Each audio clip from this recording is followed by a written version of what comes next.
What's up, everybody? You already know who it is. It's DripGodDero, and I'm back at you guys with another bang. So in today's video, we will be ranking the 2022 NBA head coaches. Now, before I even get into this video, I want to thank you guys for all the support on the channel. Y'all went crazy on the most recent video that I put out, and y'all always go crazy when it comes to the NBA bet predictions. So shout out to y'all and keep supporting the channel. And without further ado, let's get it. All right, so as you guys can see, we are on Tier List Maker. Shout out to them. And y'all see the categories. At the top, we got top 5. Right below that, we got good. Under that is solid. Under solid is below average. And at the very bottom is ass, or too early to judge. Now, y'all know I gotta get a little disrespectful, so that's why I had to put ass down there, because I gotta ruffle a couple of feathers, man. I gotta ruffle a couple feathers. But without further ado, let's get right into it. All right, so to start off, we will be starting off with Joe Mazzulla. Now, where would I rank him? As of right now, I would rank him at too early to judge. The reason I got him at too early to judge is because, as we all know, we know what happened with the situation with Ime Udoka, and he just hasn't coached enough games for anybody to actually judge where or how good he is. So yeah, I definitely got him at too early to judge. Next up is Jackie Buns, the coach of the Brooklyn Nets. Now, I got him at the position of too early to judge or ask. And the reason I got him at that position is because, me personally, I feel like he hasn't been coaching too long. As we know, Steve Nash, he did just get fired not too long ago, so it's really too early to judge him. So he definitely belongs in that position. Next up is Tom Thibodeau. So Tom Thibodeau, where would I judge him, or where would I put him on this list? Me personally, I would put him at solid. I feel like he is definitely a solid coach. He's one of those coaches that won't get you to a championship, but definitely can get you in the playoffs, can get you in that 5 to 8 seed range, or 4 to 8 seed range. But I definitely feel like he does have some flaws, especially when it comes to his offensive schemes. So I definitely got him at solid. Next up is Doc Rivers. So with Doc Rivers, I could easily throw him in solid with Tom Thibodeau, but just off his long track record and him being a championship coach, I gotta put him at good. Now, over time, his reputation has started to falter a bit just because of things such as him blowing 3-1 leads and him having highly talented teams and just not making it as far as he should have. So with that, I got to put him at good. I don't think he is a top 5 coach as of right now. Next up is Nick Nurse. Now, Nick Nurse, where would I put this man? Me personally, I think he is a top 5 coach. And the reason I feel like he's a top 5 coach is just off his track record. As we know what he did with Toronto, and he's still doing great things with Toronto. Let's keep it real. Last year, a lot of us counted Toronto out. We didn't think that they would be that competitive. But since he's been with that team, they've been competitive.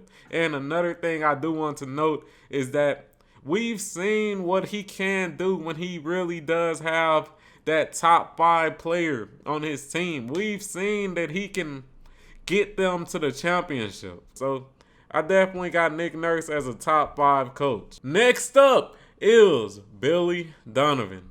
Now, for Billy Donovan, where would I put this man?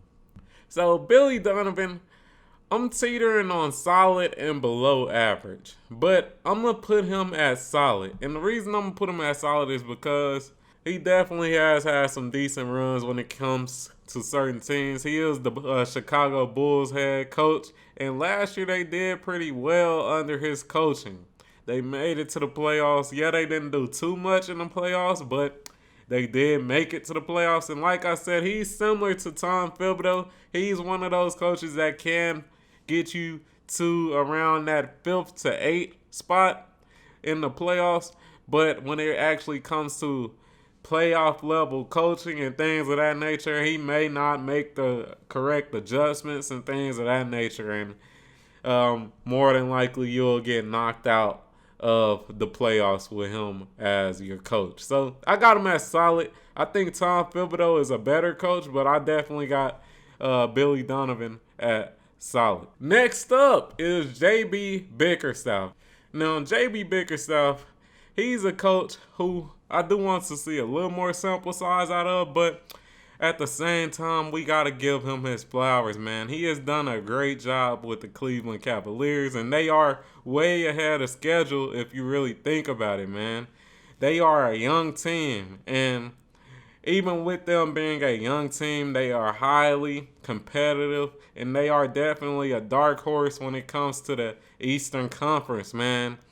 Like I said, they are way ahead of schedule, and we definitely got to give him his props. I definitely think he deserves to be in the good category when it comes to coaches. Next up is Dwayne Casey. Now, Dwayne Casey, I got him at below average.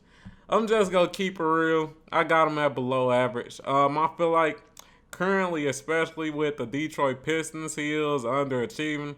Now, I know they are a young team, but when we can say the same thing when it comes to a team like the Cleveland Cavaliers. They're a young team as well, but you don't see that same amount of growth when it comes to the Detroit Pistons, to be honest. Like, we got players like Killian Haynes, who still hasn't really shown too much signs of growth, though. Me personally, I feel like the only player that has really shown some decent signs of growth is Cade Cunningham. But, yeah, I definitely got him at below average, and let's keep it moving. Next up is Rick Carlisle. So, Rick Carlisle, where would I rank him? I got him at good, and it's mostly just based off his reputation with the Dallas Mavericks. He kept them pretty competitive, and I don't fault him too much for his record with the Indiana Pacers as of right now. As we know, they are trying to tank. They got a couple of young players, and they also got some players that may be on the trading block. So I can't fault him too much for his record right now, and their record isn't horrible or anything. It's not horrendous or anything, so I do want to note that also. And we have been seeing growth from their young players also. Chris Duarte, I think that's his name, and also my boy Tyrese Halliburton. We have seen growth out of them, so I definitely got him at a good coach, man. Definitely a good coach. It'll be crazy to see how much of an impact he could make if he had a better team. But, hey, he's definitely a good coach. Next up is Mike Budenholzer. So, Mike Budenholzer, he makes it in the top 5 for me. Now, this is once again because he does have a championship, and it's not one of those old once upon a time championships. It's one of the more recent championships. So I do definitely want to note that. And also, since he's been with the Bucks, they have been very successful. They've always been championship contenders. So I definitely want to note that. Also, Giannis. Since he's been with Giannis has been improving like crazy, and he currently is the best player in the league. And I feel like part of that is because of Mike Budenholzer letting Giannis, really take reign of the offense and become the offensive focus in their offense. Also, we do need to note his defensive schemes. His, pack the paint, let them shoot the three style of defense. That defense got them a championship. We got to note that. We got to put that on. We got to put that out there. So he definitely top 5 for me. Next up is Nate McMillan. Now, Nate McMillan, he's a coach that I would is he on their level though? Like, he is in between good and solid. Like, I feel like I need to see a little bit more out of the Atlanta Hawks, but is he good or solid? Have I seen enough out of him to put him at good? Tough. That's a tough question and a tough choice, but I think I'm going to stick him at good. And the reason I'm going to stick him at good is because since he has been with the Hawks, he has been pretty solid from what I've seen. The Hawks overachieved. I think it was the year before last. And they somewhat underachieved last year. So should I put him at good? I think I might have to put him at solid. Yeah, I think I'm going to put him at top tier solid. I think he a good coach, but I also got to take into account when he was with Indiana and they weren't all that good. Yeah, I'm going to put him at solid. He deserves to be at solid. Next up is Steve Clifford. Now, this is going to be the first coach that I put at ass. And it ain't too early to judge him, man. I just think he's not that good of a coach, man. To me, it's like the Charlotte Hornets, they're the one team that actually has young players that you just don't get excited about. There's literally no other player to get excited about besides LaMelo Ball. And then also the coaching it's just not that good to me. I think I got to put him at ass. I'm going to keep it real. I got to put him at ass or at least below average. But I'm going to stick him at ass for now. I feel like you put any of these coaches that's above him on that team and they will be more successful than Steve Clifford. Next up is Eric Spoelstra. All right, so with Eric Spoelstra, me personally, I think he should be in good or top 5, and that's really because I feel like his teams always seem to overachieve, man. They always seem to overachieve. That the Heat teams that he has ran, they don't have the best star players. They may not have the best bench players or the best role players, but they always seem to overachieve. And another thing that I feel like that we have to note is how good their development when it comes to their young players are. They always have a new random young player that's out here hitting crazy threes or playing great defense that's actually contributing to the team.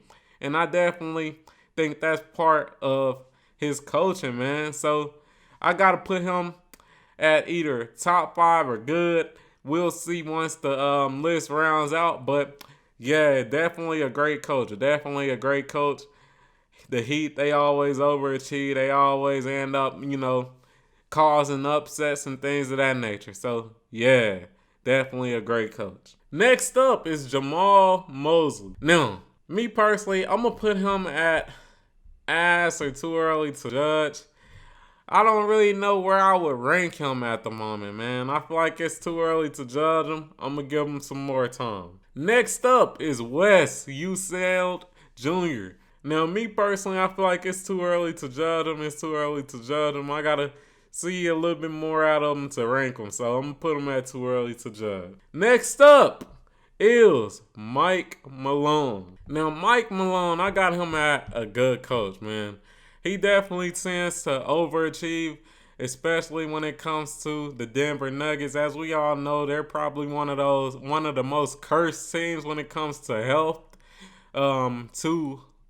max players and things of that nature. So, yeah, I definitely feel like they've overachieved, and we've seen it the past 2 years, them overachieving, even when they don't have, their star players, even when their team is banged up. So, I got to put him at good as a coach. Next up is Chris Finch. Now, Chris Finch, where would I rank him?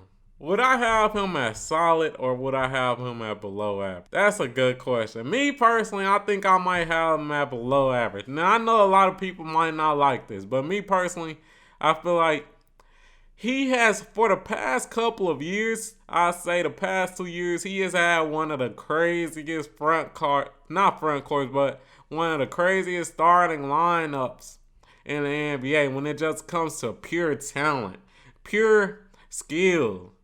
But he just hasn't capitalized off that. And even this year, look at the starting lineup that this team has. You have Rudy Gobert, Karl Anthony Towns. You got Anthony Edwards, D'Angelo Russell. Like, bruh, if you think about that starting lineup off top, you just think, damn, they team has so much talent. But I just feel like he doesn't put it all together well. So, with that being said, I got him at below average. He could possibly make it to solid, but I'm gonna keep him where he at, below average. Next up is Mark Daigneault. All right, I'm gonna put him at below average. His first year of coaching was in the 2020-2021 season, so he has had around like 2 solid years of coaching. And I don't feel like he's made much of an impact on the OKC Thunder. So I got to put him at below average. Next up is Chauncey Billups. So Chauncey Billups, man, there's going to be a lot of coaches and too early to judge. I'm going to keep it real. But I'm going to stick him at solid. I feel like he's a solid coach. And he's definitely overachieving as of right now when it comes to the Portland Trail Blazers. But I feel like I got to stick them at solid just because the season hasn't ended. We don't know where the Portland Trail Blazers will land at the end of the day. Next up is Will Hardy. Now, Will Hardy, I feel like it's pretty obvious where we're going to put him. And that is too early to judge. Nothing more, nothing less. Let's keep it moving. Next up is Steve Kerr. Now, Steve Kerr, I gotta put him at top 5. His track record speaks for itself. I don't think we really need to talk too much more about him, but plenty of championships in this 2010 to 2020 decade. Plenty of championships. I think they have around like 4 rings now. 3 to 4 rings now. Yeah, so yeah, top 5. Next up is Tyronn Lue. Now, Tyronn Lue, I got him at a good coach. I definitely feel like he's a good coach. He tends to overachieve, and he kind of has the same problem as Mike Malone, where most of his star players tend to always be injured. So, in that sense, you have to use what you got, and similar to Mike Malone, he tends to overachieve with the players that he has. So I definitely got him in good. I don't think he's as good of a coach as Mike Malone, but he's definitely a good coach. Next up is Darvin Ham. Now, I got to keep this full screen for this, man.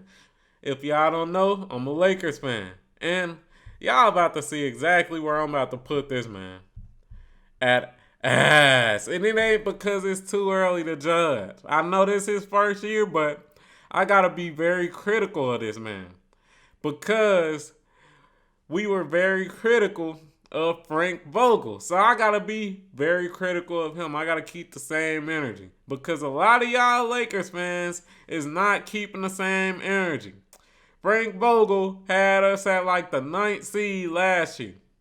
And y'all were mad at this man. Y'all were furious at that man. Y'all were mad. Y'all were so furious. Y'all were talking about, get him out of here. That's how y'all sounded when y'all were talking about Frank Vogel all last year.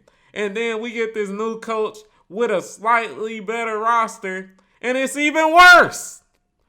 So I'm not trying to hear that shit. We gotta put him at ass. Yup, we gotta put him at ass. But I will give him his props where his props are due. Because if I'm going to be critical of him, I want to also note some of the positives. And the thing that I do like is that he has been using Russell Westbrook in an efficient way. I like that he did put him on the bench. And yeah, Russ been good. But Next up is Monty Williams. Now, once again, I gotta put a player, I ain't a coach, in the good category, man. Since he been with the Suns, they've been very good, man. They've been top tier. They've been at least top 3 seeds since he's been with them. So we gotta give him his flowers. He's a good coach, man. He's definitely a good coach. Next up is Mike Brown. So for Mike Brown, I gotta put him at below average. And it's not because of the things he's been doing with the Kings. The Kings been alright this year. It's really just his past track record. Then Cleveland Cavaliers days and things of that nature, man. We gotta shine a light on that. We gotta shine a light on that. So, yeah, he definitely below average. Next up is Jason Kidd. Now, Jason Kidd, I got him at solid. And the reason I got him at solid is because although he has been pretty solid as a coach when it comes to the Dallas Mavericks, we do got to remember those Milwaukee Bucks days. If y'all remember, the Milwaukee Bucks, they were struggling. Soon as Mike Budenholzer came, that's when things changed, man. That's when things changed. And I ain't saying that they were horrible, but they were like one of those 5th through 8th, seeding style of teams when he was actually running the show. So I got to put him at solid. Next up is Steven Silas at below average. He has been with the Houston Rockets since 2020, and I haven't really seen too much change. I haven't seen too much to really be excited about. Of course, we got the young players. We got Jalen Green. He's pretty exciting, but besides that, it's still like much to be, sought after, to be honest. And then their most recent rookie, it seems like he's not as implemented into the offense. So I feel like Silas, he needs to work on that. He definitely needs to work on that. Next up is Taylor Jenkins. Now, I got Taylor Jenkins as a good coach. And the reason I got him at good is because since he's been with the Memphis Grizzlies, all you've seen is growth out of their young players. And that's what you love to see in a coach. A coach that's going to get you wins and also, keep your young players growing. Ja Morant has been getting better every year. Desmond Bane has been getting better every year. And they've been successful when it comes to wins. So you got to put him at good. Great coaching right there. Great coaching right there. Next up is Willie Green. Now, Willie Green, I got him at too early to judge. He became their coach in 2021. So that ain't enough time to really judge how good of a coach he is. But only time will tell. And finally, we have Greg Popovich. Now, Greg Popovich, I feel like he's a top 5 coach. I don't think we really need to argue about that. San Antonio Spurs this year, they have been pretty solid. The young players are really starting to, break out in a sense. So that's pretty good for them. And who would I put in that 5th place? Let me do that. There go my top 5 right there. But, hey, with that, what do you guys think about my listings? Y'all let me know down below what y'all think about him. Hey, like the fucking video, comment on the fucking video, subscribe to the fucking channel, and I'm out. Peace.